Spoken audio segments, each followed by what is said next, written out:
Lequel de ces baptêmes est le bon? Serions-nous en droit de demander en lisant l'Évangile? Le premier est celui donné par Jean qui baptise avec de l'eau. C'est un baptême en attendant. L'Évangile le dit, le peuple attend le Messie. Selon la prophétie d'Isaïe, il doit aplanir les chemins rocailleux afin de faciliter la venue du Messie, comme on le fait lors de la visite d'un personnage important, en remettant en état les infrastructures. Pour ce faire, les disciples de Jean-Baptiste doivent vivre pauvrement et pratiquer la justice. Le baptême qu'ils reçoivent en est le signe. Puis Jean-Baptiste évoque un baptême dans l'Esprit Saint sous le signe du feu. L'identité de celui qui baptise change. Jésus n'est pas nommé, mais celui qui vient est plus fort que Jean, et il baptise dans l'Esprit Saint et le feu. On en conclut qu'il s'agit du Messie véritable. L'Évangile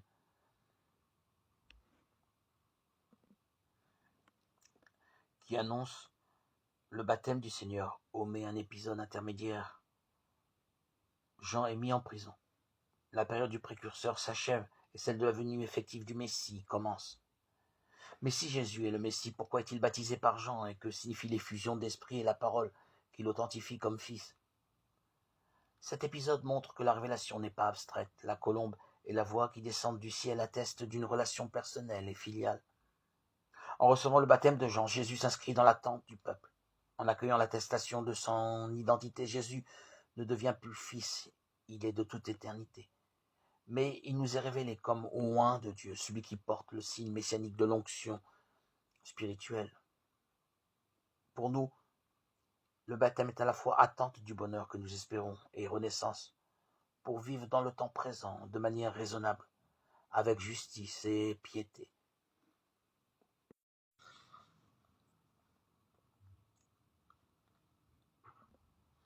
Dieu qui a suscité son serviteur l'a envoyé pour vous bénir, en détournant chacun de vous de ses méchancetés. Acte 3, 26.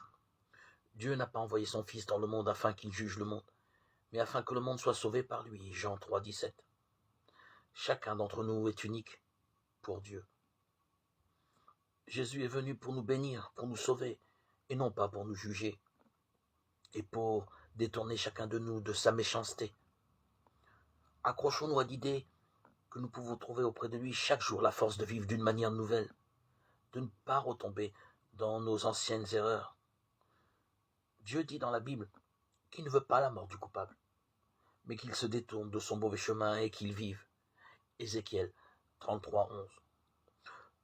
Le premier pas qu'il nous reste à faire est de le croire, de faire confiance en Jésus et d'apprendre ensuite comment Jésus peut et veut transformer notre vie.